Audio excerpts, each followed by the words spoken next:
You're watching Brazos Valley This Morning on KBTX News 3. Texans as a people, Texas healthcare providers as a group, have done a remarkably effective job of responding to COVID-19 to ensure that we minimize the impact in our state.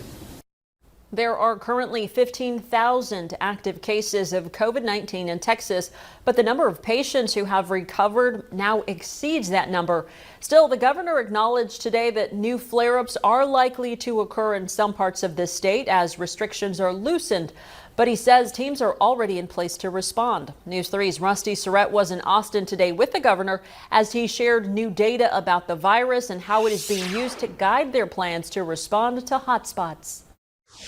Governor Abbott and other top leaders Tuesday applauded Texans for taking enough precautions to help slow the spread of COVID-19. More than 95% of the people who were tested test negative.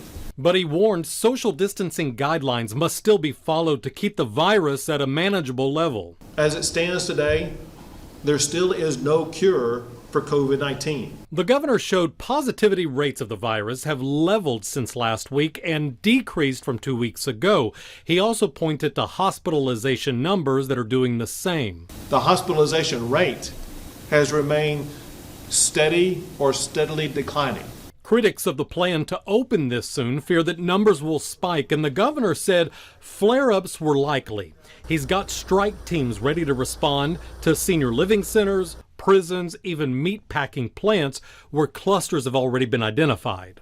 They'll do things like provide more PPE, more testing supplies, and they will work to enhance healthcare capabilities in those areas. The governor said his surge response team will also be ready to respond to office buildings, public schools, even specific zip codes where they're seeing a spike in numbers.